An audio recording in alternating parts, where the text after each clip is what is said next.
Olá e bem-vindos! Hoje a gente vai mergulhar num material, olha, no mínimo inusitado. É o roteiro de um vídeo do Instituto Ser Desperto, uma organização de desenvolvimento humano. E eles estão explicando como e principalmente por que usam inteligência artificial. O que já começa com um paradoxo muito interessante, né? De um lado você tem a IA, que é pura lógica, dados, padrões, e do outro a espiritualidade, que é o canto do subjetivo, do que não se mede, da consciência. Exatamente. E essa colisão de mundos é o que faz esse documento ser tão fascinante. A nossa missão aqui é entender a arquitetura por trás dessa escolha. Quer dizer, como uma organização que lida com o íntimo da experiência humana cria limites para uma tecnologia tão potente. Uhum. E o roteiro já começa bem ciente disso. Ele fala da mistura de curiosidade e insegurança que o assunto causa nas pessoas. Sim, e essa é uma jogada de comunicação clássica. Antes de se defender, você primeiro valida a ansiedade do público. Ah, entendi. Isso meio que desarma a pessoa, sabe? Cria uma base de confiança. A mensagem ali é: olha, a gente também pensou muito nisso e aqui está o nosso raciocínio. Então, a ideia é transformar a insegurança em confiança. Mas só reconhecer o problema já basta. Como eles constroem essa confiança a partir daí? A garantia vem logo depois e de forma bem categórica. A primeira grande declaração do roteiro não é sobre o que a IA faz lá dentro. Ah, é sobre o que ela não faz. Exato. É sobre o que ela é proibida de fazer. Eles começam pelo limite, pela negação. E essa escolha de definir a fronteira antes de mostrar a ferramenta é o que define toda a filosofia deles. Certo, então vamos para essa fronteira. O documento chama isso de princípio fundamental. E a frase é muito direta. Consciência, espiritualidade e decisões humanas não podem ser automatizadas. É uma afirmação forte, quase um mandamento. Mas na prática, isso é uma barreira de verdade ou é só tipo o marketing ético? Essa é a pergunta de 1 milhão, né? O que faz ser mais do que marketing é que essa afirmação não é sobre uma limitação técnica. Eles não estão dizendo, a IA de hoje ainda não consegue. A declaração é filosófica. É uma escolha. Um princípio que diz que mesmo que um dia a tecnologia possa simular empatia perfeitamente, dentro do ecossistema deles, essas áreas vão continuar sendo exclusivamente humanas, por definição. Entendi. Então, o limite não está na capacidade da ferramenta, mas no papel que eles permitem que ela tenha. É como colocar uma coleira na tecnologia antes de deixar ela entrar em casa. Exatamente essa a analogia. Se a gente pensar no debate público sobre IA, o grande medo é o da superinteligência autônoma tomando decisões sem supervisão, né? Claro. O que o Instituto faz é dizer, essa versão da IA não existe aqui. E eles traduzem essa filosofia em regras práticas. O roteiro diz que a IA não realiza terapias, não interpreta processos espirituais e não toma decisões. Isso transforma o princípio abstrato numa cerca de segurança bem concreta. Muito concreto. Mas essa abordagem de começar pelo não soa um pouco defensiva? É como cavar um fosso em volta do castelo antes de construir as torres. Essa estratégia de focar primeiro nas limitações é comum? Olha, é muito mais comum em áreas de altíssimo risco. Pensem em engenharia aeroespacial, sistemas financeiros. Certo. Nesses campos, a primeira coisa que você faz é definir todos os modos de falha e criar barreiras. O fascinante aqui é que o Instituto Ser Desperto está tratando a corrupção de um processo espiritual com a mesma seriedade que um engenheiro trata a falha de um motor de avião. Nossa, é uma ótima perspectiva. Eles estão aplicando uma mentalidade de engenharia de segurança a um problema ético. Isso sim é incomum e robusto. Entendi. Depois de cavar o fosso, aí sim eles explicam o que a IA faz. E eles usam uma analogia que me chamou a atenção. O documento diz: utilizamos a IA da mesma forma que utilizamos livros, sistemas digitais ou plataformas educacionais. Ou seja, como ferramentas de apoio. E essa comparação com o livro é uma manobra de comunicação muito eficaz para normalizar a tecnologia. Porque tira o mistério, né? Exato. A IA carrega essa bagagem quase mítica de ficção científica. Quando você coloca ela do lado de algo tão familiar e inofensivo como um livro, a percepção de ameaça diminui drasticamente. Eles estão dizendo, não pense num cérebro artificial, pense numa biblioteca super organizada. Isso torna menos intimidadora. O roteiro até lista as funções: organizar conteúdos, estruturar cursos, melhorar a clareza pedagógica. Tudo só muito administrativo, de suporte. Mas essa analogia com o livro, por mais que acalme, não é também um pouco enganosa? Você tocou no ponto fraco da estratégia. É aqui que a análise precisa ser um pouco mais crítica. A analogia do livro é genial para o público, mas ela é tecnicamente imprecisa. Por quê? Porque um livro é estático. O conteúdo dele não muda. Uma IA, mesmo de apoio, é um sistema dinâmico. Ela aprende e se adapta. Ao simplificar demais, eles correm o risco de fazer a ferramenta parecer menos poderosa do que ela realmente é. E qual seria o perigo disso? Um falso senso de segurança? Exatamente. A curto prazo funciona. A longo prazo, se a equipe interna não mantiver um respeito saudável pela capacidade real da ferramenta, pode haver um relaxamento na vigilância, entende? A máquina pode sutilmente começar a influenciar a estrutura do conhecimento que ela deveria só organizar. Faz todo sentido.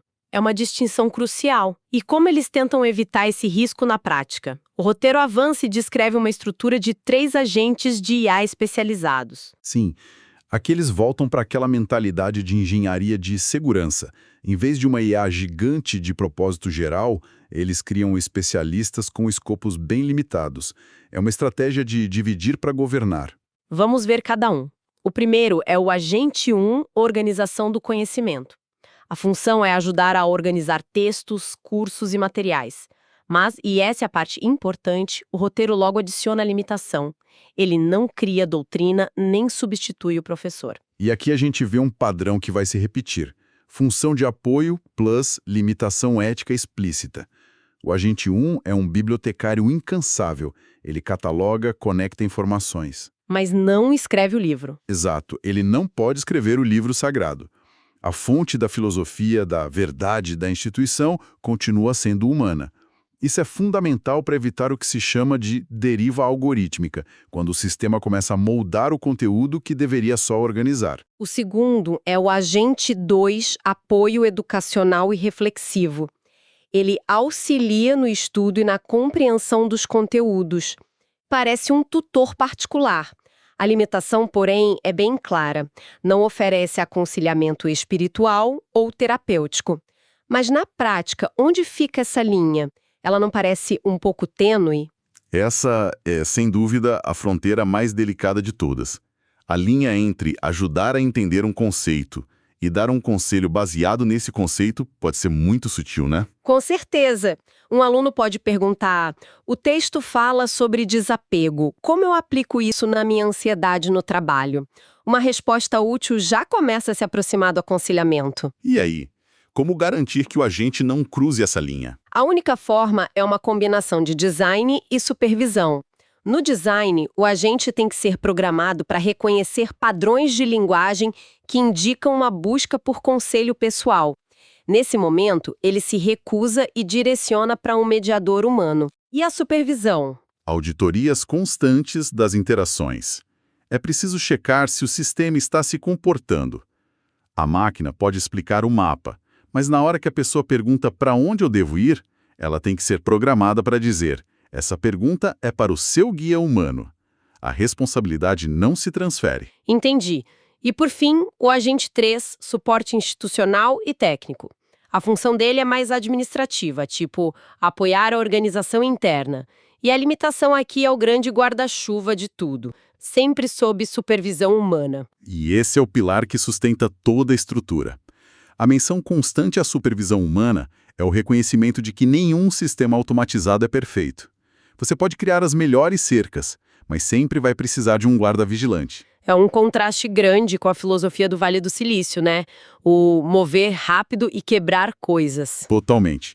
Aqui a filosofia é mover com cuidado e não quebrar nada sagrado. Essa ideia de agentes especializados me lembra, sabe, ter ferramentas específicas para trabalhos específicos. Você não usa um martelo para apertar um parafuso. É a analogia perfeita. E mais que isso, cada ferramenta vem com um manual que diz para que ela não serve. Essa estrutura dos 3 agentes é a manifestação prática daquele princípio filosófico do início.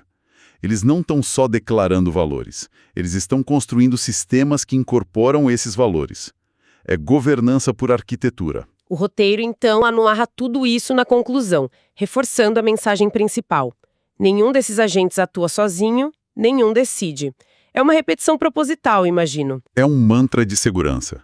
Em comunicação de temas sensíveis, a repetição das garantias não é redundância. É um jeito de solidificar a confiança. Eles estão cravando a mensagem na mente do público. E encerram com a frase que resume tudo. A tecnologia deve servir à consciência, nunca substituí-la. O interessante nessa frase é como ela eleva a discussão. A gente sai do papo sobre software e entra no propósito da tecnologia na jornada humana. Ao colocar a IA como uma serva da consciência, eles se posicionam num debate muito maior. Qual seria esse debate? A pergunta: qual o lugar da tecnologia na nossa busca por significado? E a resposta deles é clara. A tecnologia é uma ferramenta, um servo. O mestre deve ser sempre o ser humano. O documento termina dizendo que o objetivo é usar a IA com responsabilidade, ética e clareza. E depois de analisar a estrutura, parece que isso é mais uma descrição técnica do modelo do que uma promessa de marketing. Sim. O que eles apresentaram é, na verdade, um framework de governança de IA em pequena escala. Eles não esperaram por regulação externa. Eles codificaram os próprios valores no sistema. Isso mostra algo importante. O medo de muitos é que a tecnologia dite nossos valores. E aqui é o contrário. Exatamente. Aqui são os valores que ditam os limites da tecnologia. É um modelo proativo, não reativo. Ok, vamos organizar as ideias então. O que surge da análise desse roteiro é um modelo bem claro para implementar IA em áreas sensíveis. Primeiro passo: estabelecer um princípio filosófico forte, o não automatizável, como a base de tudo. Um limite que não é técnico, mas de valor. Isso. Exato. Segundo passo: usar uma comunicação estratégica com analogias como a do livro para desmistificar a tecnologia e gerenciar a percepção do público. Mesmo que a analogia tenha suas limitações. Terceiro: a implementação prática, através de uma arquitetura de sistemas com funções específicas e com limites explícitos. Arquitetura de função mais limitação, ou o modelo do fosso ao redor do castelo, como a gente falou. E por último, o pilar que sustenta tudo, a garantia de supervisão humana constante e inegociável. É um framework que, no papel, parece bem robusto e centrado no humano. Sem dúvida. E isso nos deixa com uma provocação final que vai muito além desse instituto. O documento deles é um estudo de caso fascinante de como uma organização definiu o que, para ela, é sagrado e não pode ser delegado a um algoritmo. O que nos leva a perguntar onde outras áreas deveriam traçar suas próprias linhas, né? Precisamente. À medida que a IA se torna tão comum quanto a eletricidade, essa questão vira urgente para todo mundo. Pensemos na educação. O que no vínculo entre mentor e aprendiz é não automatizável? É um incentivo no momento de dúvida? Na saúde mental. Qual é a linha que uma IA de terapia não pode cruzar? É a responsabilidade por um diagnóstico? É gerenciar uma crise? Na justiça, um algoritmo pode até sugerir uma sentença, mas o ato de julgar com toda a sua complexidade moral pode ser automatizado? O que este roteiro nos convida a fazer, no fim das contas, é um exercício de introspecção. O que, no seu campo, na sua profissão, na sua vida, deve permanecer por princípio exclusivamente no domínio da consciência humana.